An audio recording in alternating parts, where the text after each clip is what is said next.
on is making the drain bigger and also ensuring that as we turn off the hose, we don't make the problems greater. So for example, we want to make sure that we're not cutting down virgin forests to put up solar panels, or we're not putting wind farms on migratory pathways for birds. We can make the drain bigger, but there's one more thing we have to do. The level of water in the pool is so high now that our toes don't touch the ground. So what do you have to do? We have to learn how to swim. That is resilience and adaptation.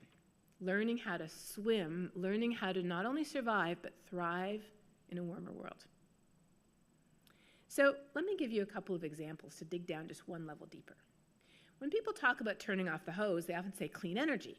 And it's true, clean energy is a big part of this, but the cheapest form of energy is the energy we don't use. Efficiency. What about not being so wasteful with heating and cooling our buildings and all the energy that we just waste? 67% of it, actually. Better land use in agriculture, changing our behavior so we don't need so much. And then there's a little tiny bit where they can divert some of the water from the hose, a few drops, and then put it back underground. That's carbon capture and storage. So there's this great resource called Project Drawdown. I'm not sure if you've seen it before, but it is a clearinghouse of climate solutions. So if you want to know what categories do we have in the efficiency, what kind of solutions do we have in clean energy, what solutions do we have in agriculture, you go there and it lists them all, and you click on these pictures and it gives you little articles that you can read. It's awesome. So there's all kinds of efficiency solutions, from your smart thermostat to efficient trucks. Then there's the climate solutions that replace fossil fuels with clean energy. Not just wind and solar, but heat pumps, electrifying your home, and even some really high-tech stuff to decarbonize industry. Solutions that prevent deforestation and reduce agricultural emissions. Solutions that make the drain bigger. Now here, people usually say, oh, well, clearly tree planting, right?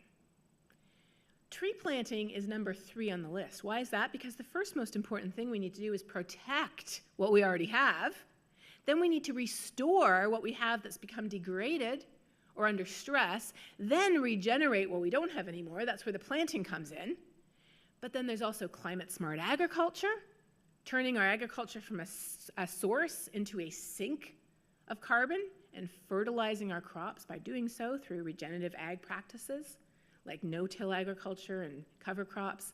And then there's a few tiny, tiny drops that we can also take out of the atmosphere through directly capturing them through complex and expensive chemical processes.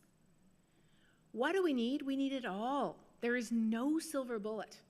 But when we put all of this into practice, we see phenomenal results, like helping countries that have crippling national debt but huge unique areas of biodiversity to refinance their national debt and use the interest that they've saved to set aside marine and terrestrial protected areas and to build climate resilience. It's phenomenal. Galapagos Islands are being protected this way. Barbados is doing it. Belize has done it. The Seychelles have done it. We have dozens of these deals. They call them debt for nature deals, but we need thousands, not dozens. Agricultural solutions, my goodness, you can see there's so many of these here, from changing what we eat and how we eat it and whether we waste our food or not, because we're so wasteful with food too. We waste almost half our food. If food waste were its own country, it would be the 4th biggest emitter of heat-trapping gases in the world. We can all reduce food waste, but then there's all kinds of ways to improve the way that we grow and manage our food that improve yields, improve people's lives, clean up our water, reduce the use of fertilizers, and more. Then there's the last one. We have to figure out how to swim. And there is so much we can do. I was meeting with a research group over at Northeastern today, and so many of those incredibly smart people are working on how can we make our cities more resilient? How can we engineer our built environment so it swims, metaphorically speaking? Technological adaptation. How can we be smarter with what we have? How can we use ecosystems and nature to help us adapt? How can we adapt our society to protect people who are most vulnerable, to ensure that there's people watching out for them when disasters hit? How can we do all of this? I've been working with a research group just up the road from you for over 10 years. The Infrastructure Climate Network is hosted by the University of New Hampshire in Durham, so not very far away, and we've been working to figure out, first in New England, then across the US, and now internationally, how we can equip our transportation infrastructure to swim, so to speak, in a warmer world. We can use technology to help make us safer and more efficient. Early warning systems, disruptive tech for climate resilience, citizen science. And, my favorite, we can use nature. Nature in cities helps keep us cool during heat waves. Nature in cities help takes up water when it would otherwise flood. Nature in cities provides a place for people to be outdoors with their friends and their family that improves our physical and our mental health. Nature in cities filters our air from the pollutants that damage our lungs, leading to millions of premature deaths around the world every year. Oh, and nature in cities also takes up carbon. And it also provides haven for biodiversity. You see, there's these win-win-win solutions. When you look at these solutions, the turning the hose off, making the drain bigger, and learning how to swim, and people say, well, which one do we need? My answer is yes. We need them all. And here's the good news. When we implement these solutions, they actually make sense. Investing in nature makes sense. Investing in clean energy makes sense. And it's not environmentalists or activists alone saying this. It's Oxford University, it's scientists, it's peer-reviewed publications showing that this is real. I love looking at climate solutions that also give us clean air and clean water, that also protect us from disasters, that also improve our physical and mental health, like I mentioned, that provide more, not less affordable energy. Did you know solar energy is the cheapest form of electricity humans have ever known now? That reduces rather than increasing the inequalities that climate change is growing. That creates healthy ecosystems and foodscapes because we need to be growing food to feed people. These solutions give us a more stable world. And so at this point, and if you do a deeper dive into climate solutions, you get to this point even faster. You're like, all right, here's the last question. How do I get this thing going faster, right? If this is really that good, it is. If it's really that essential that we do it, it is. If it's really that bad if we don't, it is. Why don't we go faster? And after a summer like the one we just had, I hear that even more because people are like, if the wildfires on Maui won't convince people to move, what will? If the orange smoke in Boston and New York City and Washington, D.C. won't convince people to move, what will? But what they don't realize is it's not about being worried. Most people are worried, and I pulled up Suffolk County right here, so you can see how Suffolk County compares to the rest of the U.S. These are results from the Yale Program on Climate Communications polling, and as you can see, most people agree it's happening and most people are worried. But then you ask people, do you think it will affect you personally? Turns blue, which is less than 50% of people saying yes. And then here is something amazing. They asked one more question, and the answer to this question was darker blue. Do you ever talk about it? Remember what I said when we were starting? How do humans ever do anything together? It's by talking about it.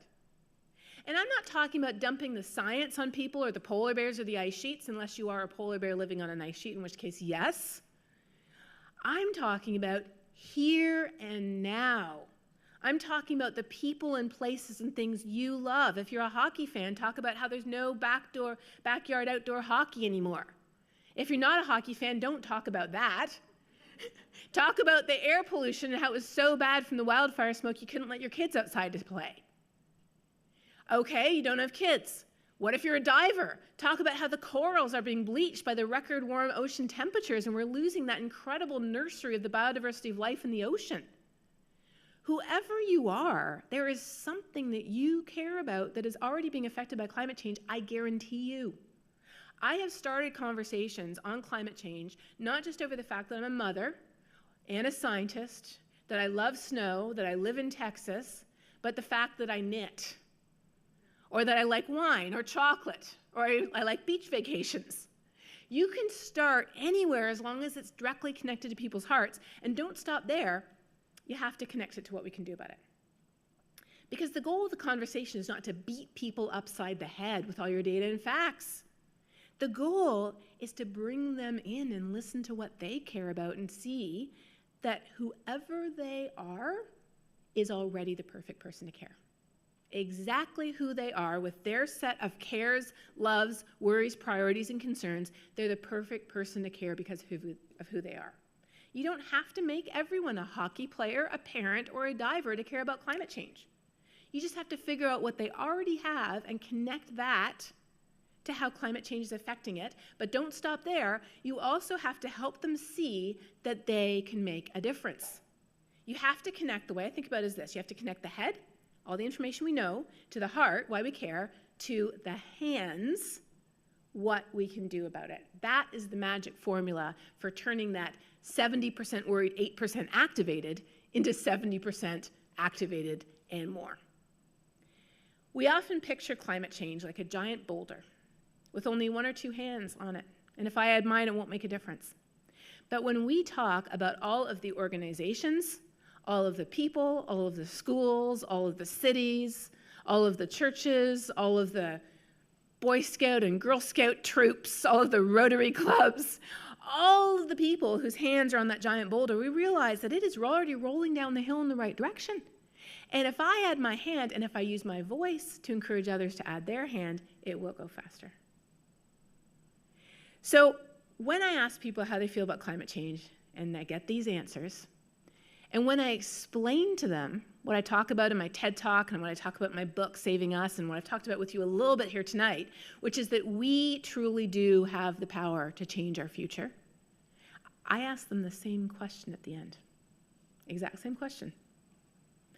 And you cannot tell the difference between the different people I ask this question to. Every time, though, I hold my breath because I'm thinking this time it won't be the same. Every time it's the same.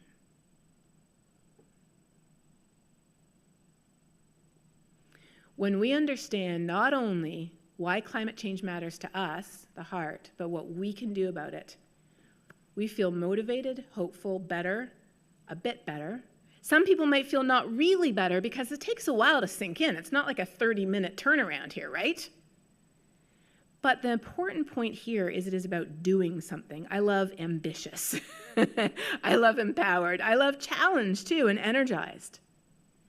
So when we realize that we hold our future in our hand, when we realize a better future is possible, when we realize that we can't get there alone, but I know we can get there together, the only question I have left is, what are we waiting for? Let's do it. Thank you.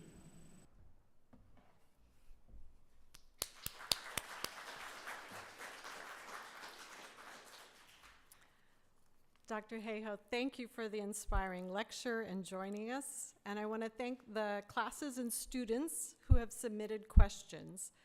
We have edited them to eliminate duplicates and integrate related questions, and I will be asking them. Some are long, and then Dr. Hayhoe will be responding. So thanks for joining us from the East Coast.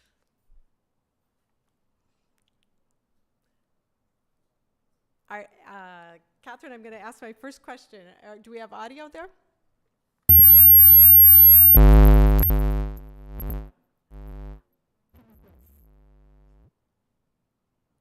Let me ask the question while they're working on the audio. Okay. Oh, great. You sound good. In your book, Saving Us, you talk about becoming a climate scientist because of the connection between biblical mandates for care for creation and loving our neighbors, especially those least able to withstand the destruction and financial impact you've seen caused by climate change. Can you tell us more about the connection you see between science and faith? So, can you hear me now? Yes. Okay, good. So I grew up in a home where not only was my dad a teacher in our local church, but he was also a science teacher.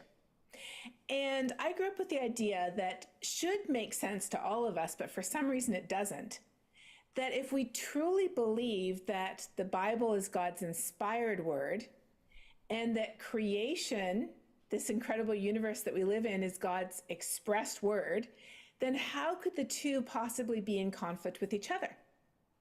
And if they do appear to be in conflict, isn't that because of our limited understanding, and in some cases our misunderstanding, rather than anything inherently wrong with what we view as God's creation?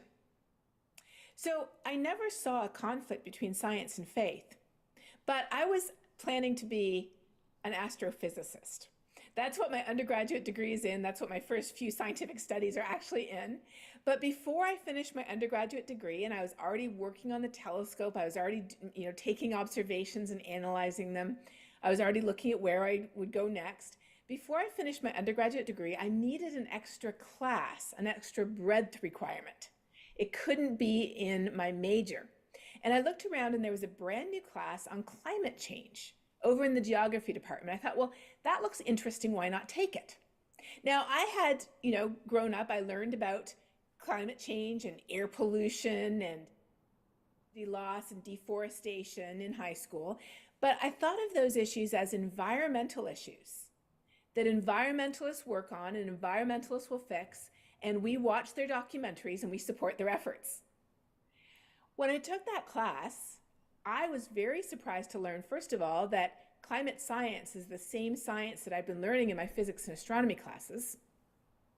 But what really changed my whole trajectory was when I learned that climate change is an environmental issue, but it is not only an environmental issue. Climate change, in fact, is affecting all of us, but it's not affecting us all equally. People who are already marginalized, who already don't have a safe place to live, can't pay the grocery bill, can't feed their family when the crops fail, don't have access to clean water, those are the people who are most affected, and those are the people who've done the least to cause the problem. So it was when I learned how unfair climate change is, how climate change is an environmental issue, but it's also a poverty issue and a hunger issue. It's an issue, it's a health issue and an economic issue. And again, it's profoundly an issue of justice and equity. That was what led me as a Christian to feel like I need to do everything I could to help fix this problem. Because if we're called to love others, then, and Jesus even says to his disciples in John, he says, you should be recognized by your love for others, then what is climate change other than a failure to love? So that's what led me to become a climate scientist. Thank you. And so you explained how climate change affects us all, but it doesn't affect us all equally, and how when disasters hit, it's the people who are vulnerable and marginalized, most at risk. But can scientists estimate how much of the impact was caused by climate change? Mm-hmm. And if so, is that increasing? And how is that impacting poverty and inequity? It is. So, 15 or 20 years ago, whenever there was a wildfire or a heat wave or a hurricane or something like that, reporters would call up climate scientists and they would say, was this climate change? And every scientist would give you the same answer.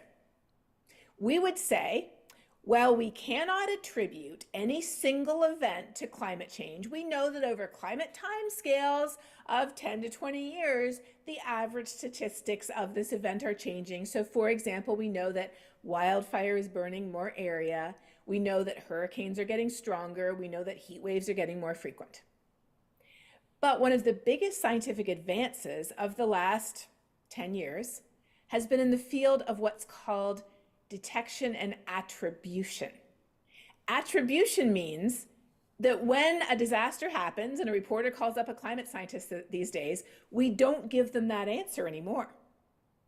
We can actually put a number on how much worse climate change has made a specific event.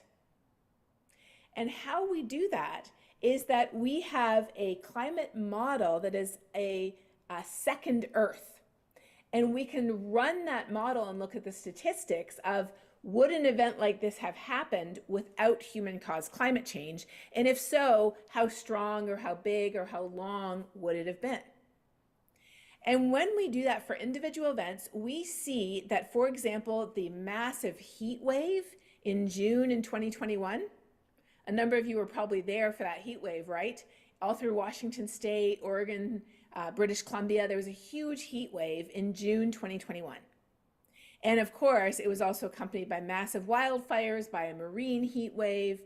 It's estimated that that event was 150 times more likely thanks to climate change. 150 times. You know how I talk about, rolling the dice and how climate change is loading the weather dice against us. That's a lot of 6s, 7s, and even 8s on those dice. With Hurricane Harvey, for example, which was a really incredibly strong hurricane to hit Texas, it hit the city of Houston. We know that about 40% of the rain that fell when that hurricane hit would not have occurred if it weren't for human-caused climate change, because warmer air holds more water vapor. So when a hurricane comes along, there's more water vapor for that hurricane to pick up and dump on us than there would have been 50 or 100 years ago. And then a study last May went one step farther. They calculated that 38% of the area burned by wildfires across the whole Western US since the 1980s was due to the carbon pollution emissions from only 88 companies. So we don't even have to answer the question of what percentage or how much worse or how much more frequent it was because of climate change. We can actually connect the dots directly to who produced the emissions that drove the warming that caused this to happen. And that is a pretty tight connection that's becoming more and more tight as we move forward. And if you're interested in it, there is a very good book that one of my colleagues wrote called Angry Weather. So if you want to know more about detection and attribution, look up the book Angry Weather by Freddie Otto, and it is an excellent read. And in fact, when I read it, I actually thought the people who should really be reading this are lawyers. Because if you could really connect the dots between who made the money and who paid the price, that seems like a legal case to me. So Angry Weather is highly recommended as some very interesting reading. Thank you. That's amazing science. And back in 2015, you mentioned getting up to 200 pieces of hate mail a day, some quite personal. Why would people be sending a climate scientist hate mail? And how did this issue get so politicized and divisive, especially in Christian communities? Well, unfortunately, that still happens. And back in the days before social media became so popular, it was either via email or phone call or even handwritten letters that I would get this. But now on social media, it's just gone up a whole new order of magnitude. I mean, some days I have to block hundreds of trolls sometimes. Some other days are good, not so many. Some platforms aren't as bad as others. On Instagram, people are mostly pretty friendly. I would say I only get a troll about once a week on Instagram, because on Instagram, all you can do is hit the heart, right? But on some other platforms, it can get pretty wild. And here's the thing. Does a thermometer give you a different answer depending on how you vote? Absolutely not. Does a hurricane knock on your door and say, excuse me, are you a registered Republican or Democrat voter, before it rips the roof off your house? No. Yet somehow climate change has become the #1 most politically polarized issue in the whole country. In fact, from the early 2000s up until just before COVID, it was clearly #1. And then guess what? COVID joined it as the most politicized issue. So there's nothing inherently political about the fact that when you dig up and burn coal and gas and oil, it produces heat-trapping gases that build up in the atmosphere, wrapping a blanket around the planet. Nothing political about that. We've known that since the 1800s. So when did it get political? Scientists have known about this since the 1800s. They've actually been formally warning US presidents about the risks since the 1960s. But it wasn't until the late 80s and early 90s that climate change started to move from a future issue to a present issue. Up until then, it was comfortably in the future. Scientists were telling us it will happen, but if it hasn't happened yet, we don't have to do anything about it. But as soon as something starts to happen, that means we have to do something about it. And as soon as we have to do something about it, that is when it immediately gets political. Why? Because as you've just heard, the majority of this problem has been caused by a very small number of companies. The companies who made all their wealth off coal and gas and oil, they're responsible for a very large share of this issue. And in the 1990s, this was before the days of Google and Amazon and Microsoft. Well, they were, Microsoft was around, but it wasn't one of the wealthiest companies in the world. Back then in 1990, if you look at the richest companies in the world in 1990, and you can actually go on Wikipedia and they have this archived. Every single company, except I don't think Walmart was even top 10 then. Every single company in the top 10 richest companies in the world made their money from digging up, processing, selling, or making things that burn fossil fuels. Every company in the richest companies in the world. And so, unfortunately, a number of those companies decided, even though their own scientists have been telling them this since the 1970s, and I'm not just talking about the oil and gas companies, all the big car companies, their scientists have been telling them this too since the 1970s. A number of them decided, we're going to take a leaf from the tobacco industry's book. If we can just delay action as long as possible, we'll keep our quarterly returns high. So in some cases, they even hired the same people that the tobacco industry had hired once they knew that smoking caused lung cancer. And they set about to muddy the waters and to deliberately politicize the issue. So I'm going to make another book recommendation, actually. There is a really good book, and it is also a documentary. So if you prefer watching movies, watch the documentary. It is called Merchants of Doubt. And Merchants of Doubt explains exactly how this issue was deliberately politicized to the point where today, again, it's the most politicized issue in the US. And last year, the oil and gas companies worldwide made the largest profits they have ever made. So the gamble that they took in the 1990s has paid off for them, and it's left all of the rest of us with the bill. Thank you. And I note that there's the 57 companies are responsible for 80% of the CO2 emissions since the signing of the Paris Agreement. So should efforts to combat climate change focus on these companies and structural changes? And can we expect structural changes if people do not make personal consumer choices aimed at reducing consumption? Well, that's sort of a variant of a question I'm often asked, which is simply, do we need individual action or do we need system-wide change? And my answer to that question is yes. In other words, we need it all. So why are we still so dependent on fossil fuels? It's because they are subsidized to the tune of nearly $1,000 per person per year around the world. $7 trillion is the subsidies for fossil fuels. How did those fossil fuels get subsidized? Through governments. We live in a society where people vote. Who we vote for really matters. But we can also vote with our wallets. We can vote with where we put our money. We can also vote with how we spend our money. And things are changing at every level. If we expect those 57 companies to be at the forefront of the change, we don't know human nature. They will be dragged along, kicking and screaming in many cases, because the change is already happening. So how is the change already happening? Well, before the Paris Agreement was signed, which was 9 years ago, in 2015, before it was signed, we were on a trajectory at that time for a world that would end up being 7 to 9 degrees Fahrenheit warmer by the end of the century. 7 to 9 degrees is a lot.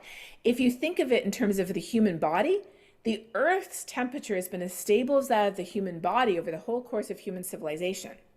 So imagine your body temperature going up by 7 to 9 degrees. You would be in the hospital, you'd be severely ill. That's a life-threatening condition. Now, just to be clear, it's not life-threatening for the planet, it's life-threatening for us. We are not used to changes happening that much, that fast.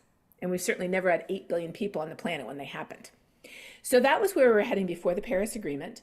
And then since the Paris Agreement, enough countries, cities, and yes, even companies, as well as universities, schools, and churches, also tribal nations, enough organizations have actually put climate targets and policies in place, not promised, but already put them in place, that now we're projected to go to, by the end of the century, probably get to about 4.8 degrees Fahrenheit. So we're going from 7 to 9 by the end of the century to 4.8. That's 4 to 5 degrees Celsius to 2.7 degrees Celsius. Now in the Paris Agreement, we agreed to limit warming below 2 degrees Celsius and below 1.5 if we can. So we're still not there, but we're halfway there. And we're not halfway there because those companies led the way. We're halfway there because everyone else did. So how do people make a difference? I'm increasingly convinced that we cannot fix this without individual action, but that the most important individual action we can take has nothing to do with our personal carbon footprint. Because if those of us who have the resources, the knowledge, and in some cases even the money to make the right decisions, even if we did everything we could, we wouldn't be making the best choice for everyone, also the easiest and most affordable. We need system-wide change.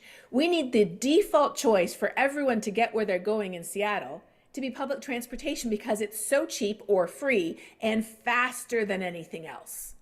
And if that doesn't work for them, then we need the default choice for a vehicle to be an electric vehicle.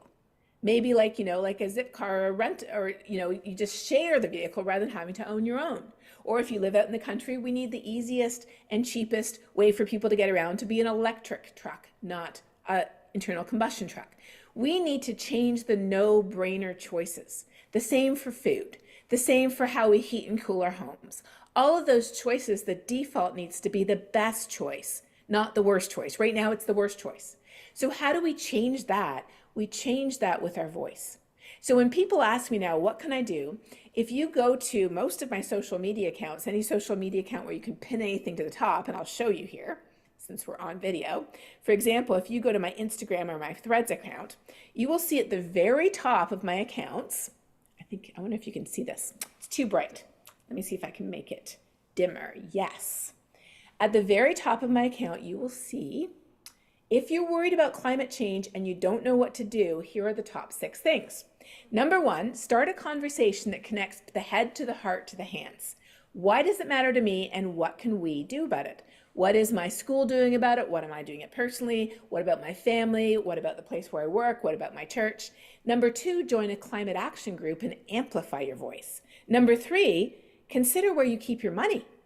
It turns out that if we keep $1,000 in a bank account in a bank that funds fossil fuels, that $1,000 will produce the same amount of carbon pollution over a year as flying from Seattle to New York.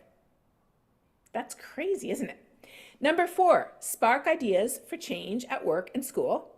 And I would add church to that too. Number 5, hold politicians accountable, not just federal politicians. Some of the politicians who can make the best and biggest and fastest decisions might be for a school board or a county or a city. In Texas, the railroad commissioner is actually the person who controls all the methane emissions from the West Texas oil fields. It's a very important position. Then, lastly, reduce your personal footprint and make your actions contagious by talking about them. So don't just do something yourself, talk about what you're doing with other people to make it contagious. When we look back at the abolition of slavery, abolitionists boycotted sugar and cotton because they wanted to make sure that they were living according to their values, and those came from plantations in the southern US or in the Caribbean. But did boycotting sugar and cotton did it by itself result in the abolition of slavery? No, and it never would have. What people did is they used their voice. They used their voice again and again to call for change until there was no alternative but to make it happen. And we see the same pattern again with women getting the vote, with civil rights being enacted, with apartheid being ended. It was not because a big, rich, famous, wealthy person woke up one morning and decided, oh, I'm just going to make this happen because it's the right thing. No, it was because people had the courage of their convictions and used their voices. And here's the thing, we all have a voice. Yes, so let's talk more about the economics. For example, topics come up with how can the U.S. lead a transition off fossil fuels without hurting our economy? And you have Exxon's CEO saying, well, consumers just don't want to pay for the transition. But then on the other hand, there's the Oxford study that you cited that shows with some upfront investment, it could save trillions in the long term. So how do you sort that out? So we cannot tackle climate change without hurting the quarterly returns of the fossil fuel industry. There's no way to fix climate change without doing that. But if you look today across the entire economy of the United States, if you look at the costs of climate change, so it isn't just about the status quo or we pay to change. No, that's a false choice.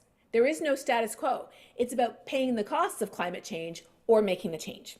And since actually, I think you drafted the questions just last week, a brand new study came out showing that globally, the costs of addressing climate change will be 1/6 the costs if we don't address it.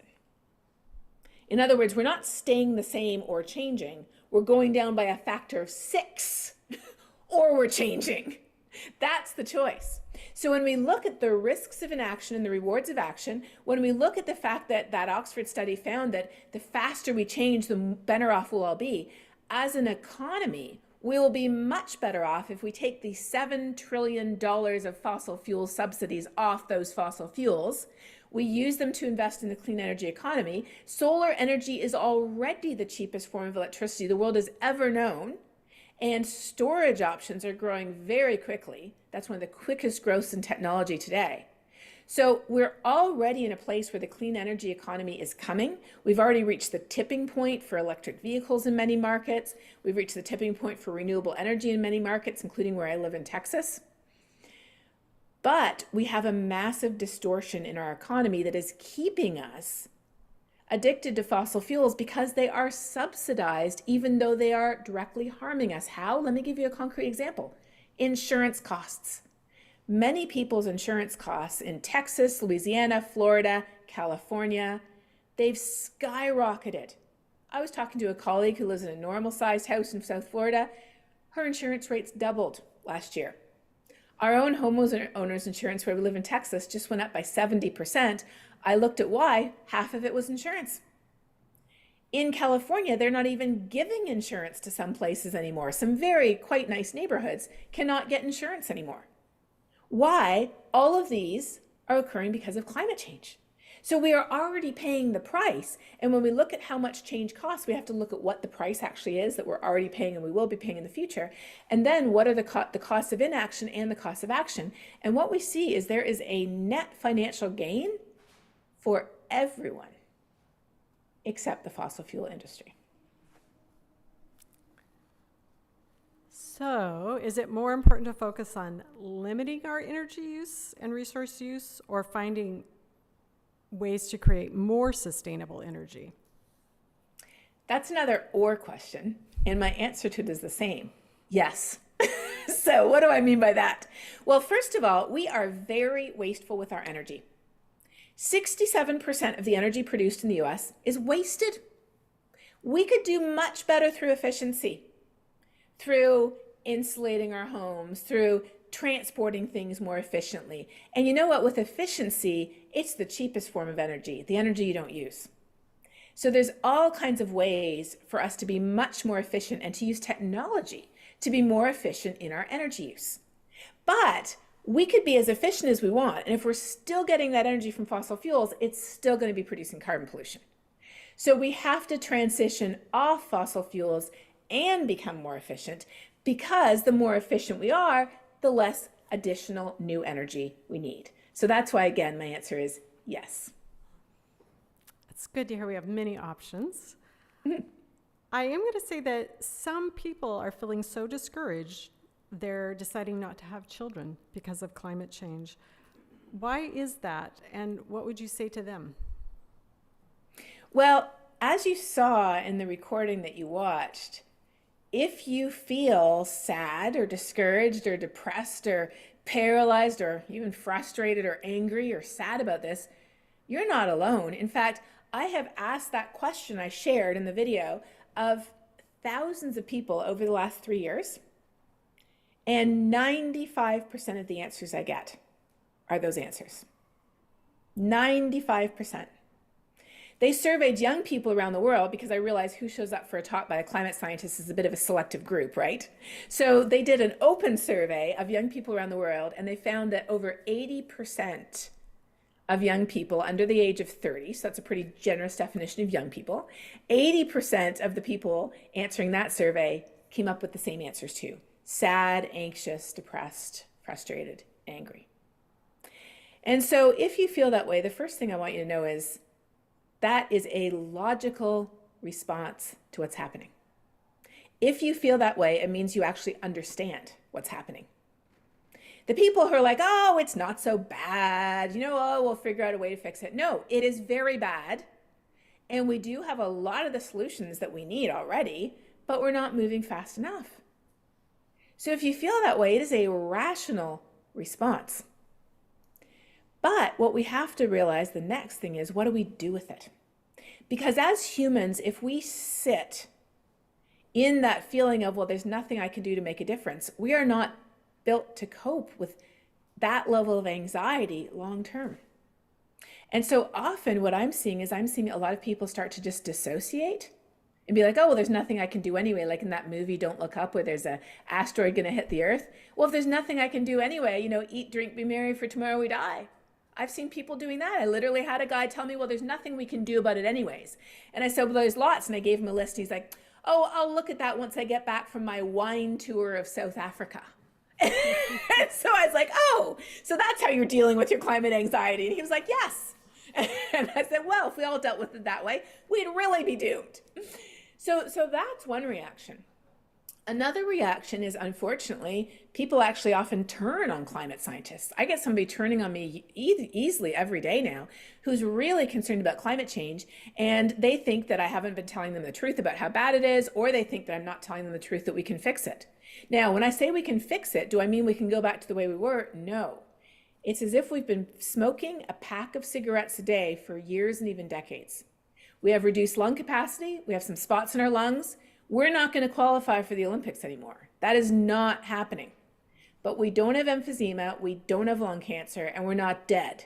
So when's the best time to stop smoking? As soon as possible. By how much? As much as possible. Because we know that every pack of cigarettes we avoid saves us. And in the same way, the science says every ton of carbon we don't produce saves us some amount of suffering. And so that's what we can do, as much as possible, as soon as possible.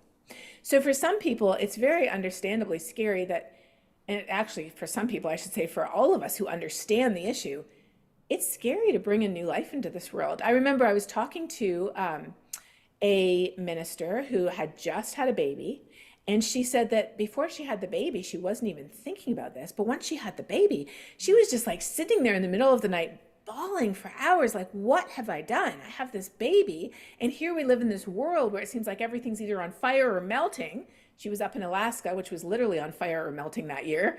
And she's like, what have I done? And so I could totally understand. Having a child is a very personal decision. And I completely understand. If you don't feel like that's something you can do right now, I can see why. But with having a child, I would say I have one. And I would say that for me personally, and again, this is a very personal decision. I don't think there's any right decision here. You have to decide what's best for you. But for me, I would say my child is my stake in the future.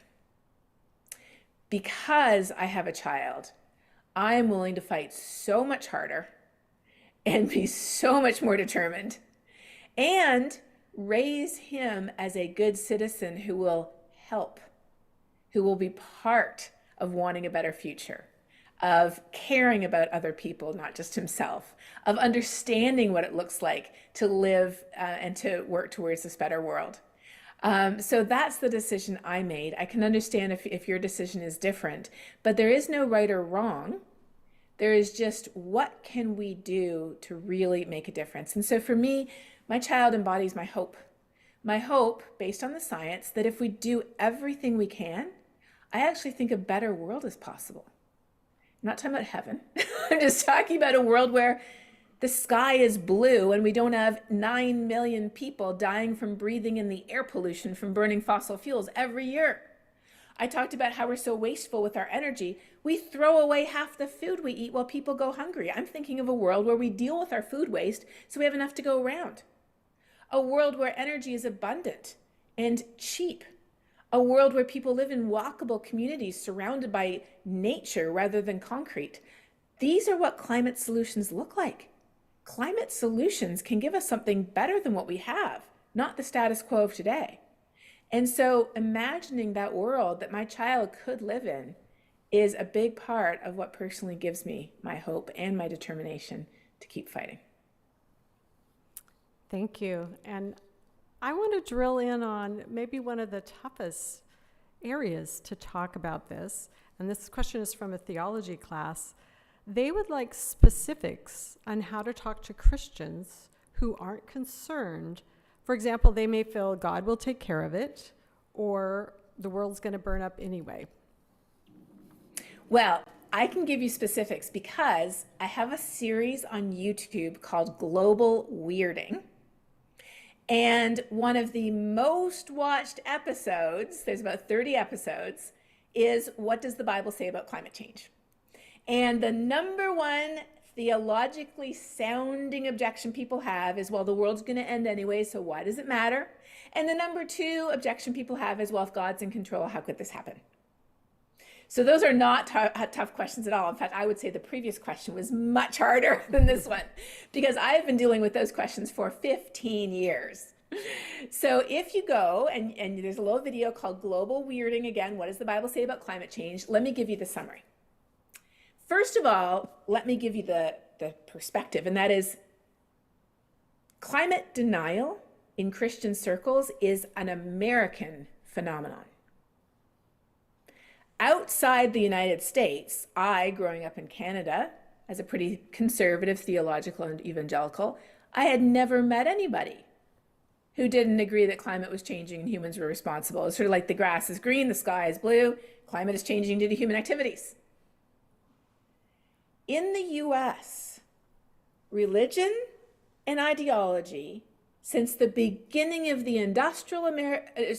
beginning of the American Revolution, which is before the Industrial Revolution, have become increasingly intermarried to the point where for many people, their statement of faith is now written first by their political ideology and only a distant second by the Bible. And if the two come into conflict, they'll go with politics over theology. In fact, a recent study last year showed that 40% of the people in the US who self-identify as evangelical don't go to church. So where are they being churched? They're being churched in their Facebook feeds or on Fox News Online. I have colleagues around the world, and one of my colleagues in France is a historian, and so he's actually researched all of the climate denial that he finds in evangelical circles in France. And in every case, he has been able to track it back to an American source. So here's the thing. Do we have different Bibles? Is there a different Bible in Canada versus the US? Is there a different Bible in France? Well, it is in French, but is it a different Bible? No. Same Bible, same God. And in fact, you see this in the US with Hispanic and white Catholics, same Pope, yet radically different perspectives on climate change. Where do these different perspectives come from? They do not come from the Bible. So where do these religiously sounding objections come from? They are window dressing. They are palatable excuses. For what? For I don't want to fix it. Because if I say there's this global issue that affects us all, but it's affecting the poorest and the most marginalized people worst, what would we all think Jesus would say about that? In fact, there's a National Association of Evangelicals report on climate change called Loving the Least of These. Not good, right? But if we don't want to fix it, then we have to make up a pious sounding reason why we don't want to fix it. So this is what we do. We make up these reasons. So in responding to those reasons, I don't go to the science. I would go to the Bible. And so for the people who say, well, God's in control, so nothing like this, why would this happen? I just go to Genesis 1, where it says God gave humans responsibility over every living thing on this planet. In fact, that was why we were created in God's image. And for the people who say, well, responsibility, that's translated have dominion over, I say, okay, let's just go to the Hebrew word rada. And if we go to elsewhere in the Old Testament where the word rada is used, it refers to God as a ruler having dominion over people to do what? To crush them into the ground and extract every penny of value from them? No. It says God will rada over them to listen to the cries of the needy, to help the helpless, to care for people. That is what that word means. And then to the people who say, well, the world's going to end anyways, why does it matter? It's so interesting because people 2,000 years ago were people. And back then, there were people, especially in Thessalonica, who were essentially checking out of life. They were saying, well, the world's going to end anyways, Maranatha, come Lord, come. They were just sort of quitting their jobs and putting their feet up in the easy boy chair of life. And the Apostle Paul wrote to them and basically said, get a job, care for the widows and the poor, support your family. You don't know when the day and the time is. And in the meantime, paraphrasing a few things here, we are called to express our faith through love to others, like Jesus said his disciples were to be recognized.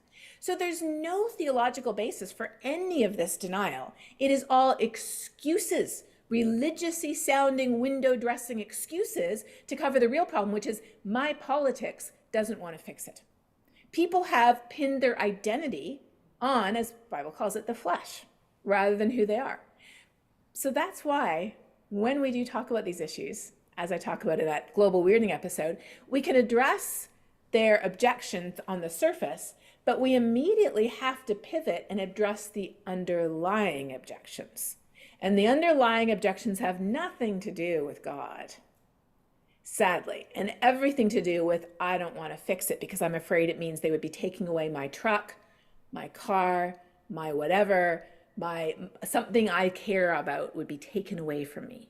And that's why we have to talk about how the fact that there are solutions that are good for us. There are solutions that give us more. There are solutions that help us be an even better version of who we already are. The solutions cannot be just about loss because we humans, we fear loss more than we value gain.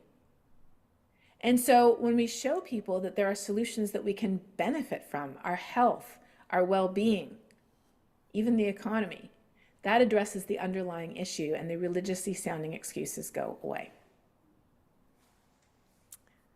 Thank you. And how can we receive and celebrate good news about climate change amidst the bad news? I think this is really important because for so long, bad news about climate change dominates the headlines. And I want to be very clear here. We need to understand how serious it is. Because if we don't understand how serious it is, why would we want to fix it, right? But if we're being hammered all the time with all the bad news about the ocean currents and the ice sheets and the polar bears, how does that make you feel? Hopeless and helpless. What am I supposed to do about Antarctica melting? I'm just one person. With the bad news, we need the good news of what the solutions look like. In fact, I'm pretty convinced we need 50-50.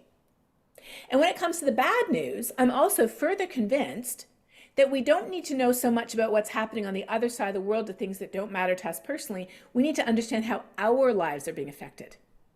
My insurance, my food, the things that I do that I care about, the place where I live, the air that I breathe. So every week I have a free newsletter. It's called Talking Climate. If you go to my website, katharineHayhoe.com, or if you just go to talkingclimate.ca, you can sign up for free. And every week I have good news about the progress we're already making. It's like we're trying to climb the steepest mountain in the world, and the top never seems like it's getting closer, but we keep on trekking up that mountain, and if we stop and we turn around, we're like, whoa, we've actually, we've come up about 1,000 feet now. I have a bit of a view. Oh, we did another 500 feet. I have a better view. So we need to stop and realize we've come a long way, but then I have the not so good news of how things we care about are being affected, and then I have what you can do. And every week I have a suggestion of something very concrete that you can do to make a difference. So if you're interested in the balance of good news, not so good news, and what you can do, that's what my newsletter tries to aim and to hit every week. Thank you, and I do highly recommend it. It's definitely encouraging and inspiring. A personal question from a woman in science class. They're curious how you feel gender has impacted your career, and then how do you keep going amidst these challenges? So I'm in a field where I, as a woman, am a minority. By the time I became a professor at that time, 13% of earth science professors were women. Now, a number of years on, 25% of us are women, but we are not estimated to reach gender parity until way after 2050. And then imagine if you're a woman of color, you're one of 1 or 2%. So gender has definitely impacted my career.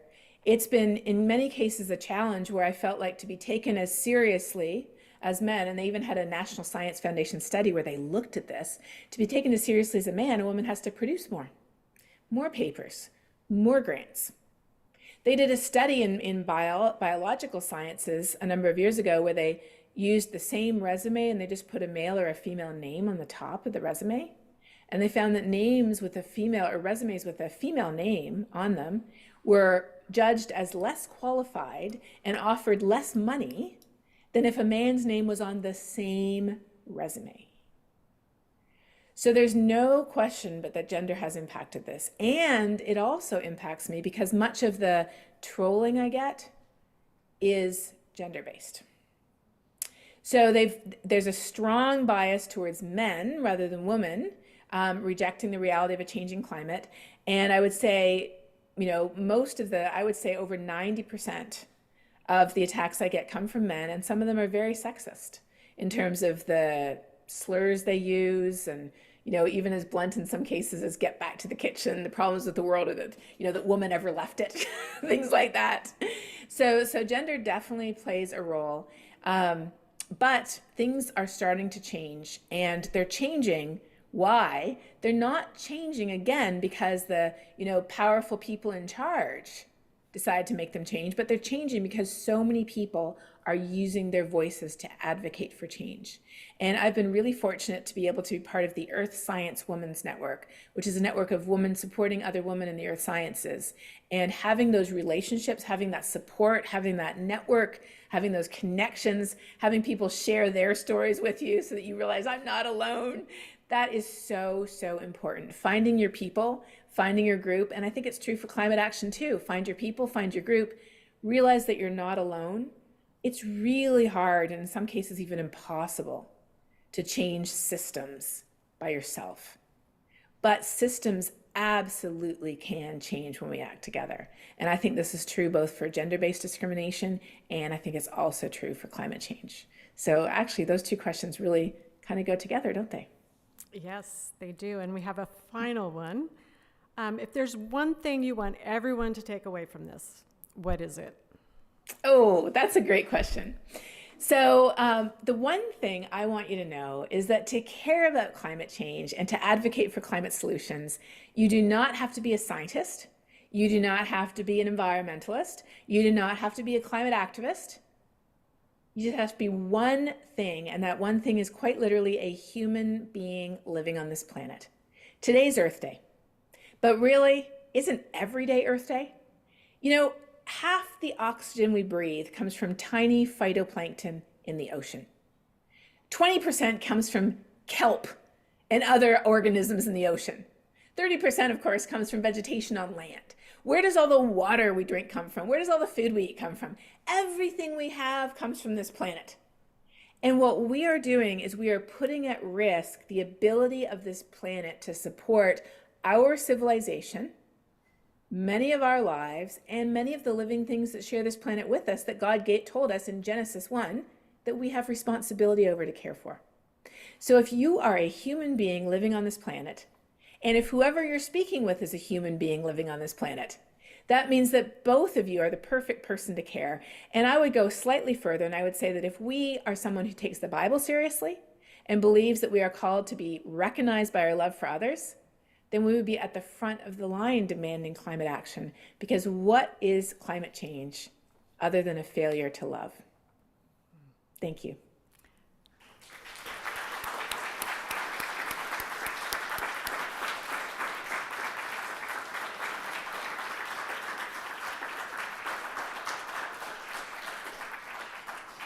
Katharine Hayhoe, thank you so much for joining us on a packed day from the East Coast. So we'll say goodnight to you. Hope you rest well, and thank you so much for continuing your work. I am going to talk about what we are doing in Seattle, where we've reduced, Ron, if you can click ahead. I just have 2 slides to localize to give you hope and perspective on what we are doing in Seattle. Just by living here, you are contributing to solutions in big ways.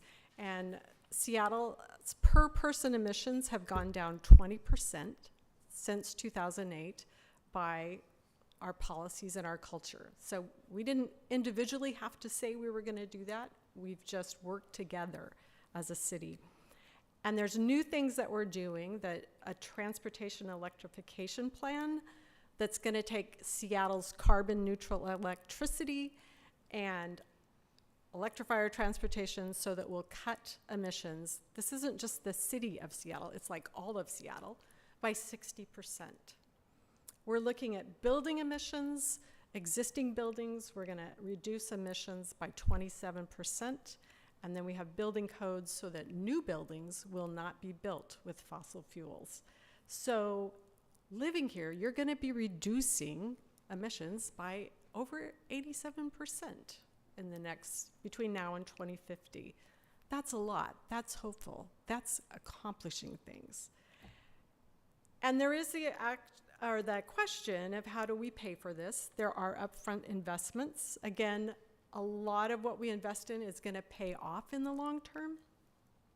But the state of Washington has put in a Climate Commitment Act where we tax the highest polluters of emissions. Either they reduce their emissions or they pay for someone else to do that. And that is funding a lot of the public and what we call disadvantaged communities. We want this transition to be fair and equitable, so we are helping fund for people who can't afford it. So that is how that's been in place. It's been very successful at raising money. There is an initiative to repeal it.